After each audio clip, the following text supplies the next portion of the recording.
நிறைய சிவன் கோயில்களுக்கு போயிருக்கேன். ஆனால் அந்த சிவன் கோயில்களில் சிற்பங்கள் நிறைய வடிச்சிருப்பாங்க சார். விதவிதமான சிற்பங்கள்லாம் இருக்கும்.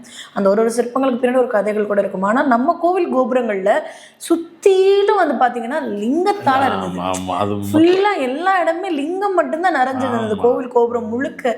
அப்படி வைக்க என்ன காரணம் சார்? ஆமாம், 108 லிங்கம் இருக்கும் அந்த கோபுரத்தை சுற்றி. இல்லை, அதுதான் சொல்கிறேன். அவர் உத்தரவு ஃபுல்லாக அதை கொடுத்துட்டு எனக்கு காட்சி கொடுக்குறாரு. எப்படி எனக்கு ஒன்றுமே தெரியாது. கோயிலை கட்டுங்கிறாரு, கட்டினேன் எப்படி இருக்குன்னு கூட தெரியாது எனக்கு. கோயில் சாமி தான் கும்பிட்டேன்னு ஒழிய கோயிலை கட்டுறதுக்கு உண்டான அந்த அதை சொல்லணும் அந்த தகுதியோ அந்த இதுவோ எனக்கு கிடையாது. எனக்கு எப்படி கட்டணும்னு கூட தெரியாது. கோயிலை வந்து காமிக்கிறாரு, நான் எப்படி கட்டுறதுன்னு தெரியலன்னுக்கும் போது இப்படி கட்டணுன்ட்டு கோயில் உருவத்தை காமிக்கிறாரு. பார்த்தாக்க கோபுரத்தை சுற்றி வெறும் லிங்கம் தான் இருக்குது. எனக்கு அது புரியல. திருப்பி காமிக்கிறாரு. அப்போ புரிஞ்சு போயிடுச்சு. ஓ ஆமாம், நீங்கள் சொன்ன மாதிரி கோயிலை சுற்றி அப்படி ஒரு இது வந்து எங்கேயுமே இருக்காது. இருக்கும், ஏதோ ஒன்று ரெண்டு இல்லாமல் இருக்காது. எங்கேயாவது ஒரு இடத்துல இருக்கும். அது பல காலத்தினுடைய பல 100 பல ஆயிரம் ஆண்டுகளுக்கு முன்னாடி இருந்திருக்கும், இல்லைன்னு சொல்ல முடியாது.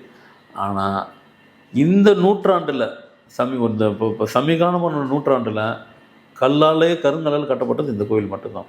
சுற்றி கோபுரம் சுற்றி 108 லிங்கம் இருக்கும். அந்த பவர்லாம் வேறு எங்கேயும் இருக்காது. அடுத்து வந்துட்டு தீர்க்கப்படாத நோய்கள், டிசீஸு, அது பேரெல்லாம் சொல்ல விரும்பல, அவங்களுக்கு தெரிஞ்சு போயிடும் என்னென்ன இதுங்க. இல்லைங்க, நாங்கள் எவ்வளோ பார்த்தோம். அழகாக நீங்கள் வந்துட்டு போயிருங்க. ஒரு முறையாவது வண்டி வச்சுட்டு அவர் பார்த்துட்டு போயிருங்க. அவர் சுற்றிட்டே வரணும். நீங்களும் ஒரு முறை வந்தால் போதும். அவங்க தான் 3 முறை, நீங்கள் ஒரே டைமு. உங்கள் தேவையை வேண்டுதலை சொல்லிட்டு போயிருங்க, அவ்வளோதான். அவர் வேற ஒன்றும் கேட்க மாட்டார். பார்த்தியா, பார்த்தாலே முக்தி தருவார். அப்படி ஒரு அற்புதமான பவர் இருக்குது அவர்கிட்ட. அசந்தே போயிடுவீங்க.